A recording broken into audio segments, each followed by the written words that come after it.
10-year anniversary. U.S. involvement in Iraq? That's right, this month marks 10 years since we invaded Iraq, Americans. Special Inspector General for Iraq Reconstruction, Stuart Bowen, made his final report to Congress to celebrate our anniversary, and he was pretty clear about whether or not any mission was accomplished. He said, not enough was accomplished for the size of the funds expended. Shocker, I know, right? Overall, the U.S. has spent in Iraq in 10 years, wait for it, ready? Can you guess how much? $767 billion. That translates to over $200 million a day. $200 million a day trying to make a foreign country in the Middle East be our slave.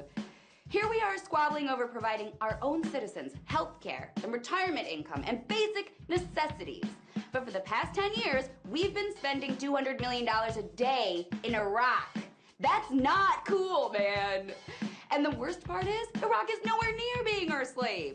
It's not anyone's slave, with near daily bombings, infighting, and government corruption all over the place. A quarter of the country's 31 million people lives in poverty.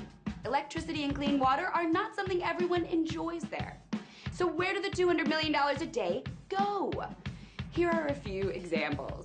We began building a prison in 2004, but abandoned it because of violence around it. That cost us $40 million and still sits in rubble with no plans of being finished.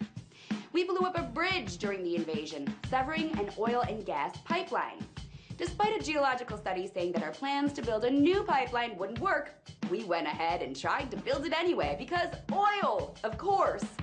We spent $75 million making it and then another $29 million when it failed, just like the study said it would. We also spent tens of millions of dollars on kickbacks and other fraudulent activities that resulted in the criminal convictions of 22 people. Because of course there's going to be fraud when millions of dollars are being spent overseas with heaps of bureaucracy to cover up where everything is going. $200 million a day. When the numbers are that big, they almost begin to lose their meaning. We all glaze over because we can't even comprehend that much money or that much anything. And that makes us feel powerless. And that's when they get us. That's when they really go to town screwing us. When we're glazed over. That's when the crooked get rich. Not the Iraqi people, not we the taxpayers. We just get screwed.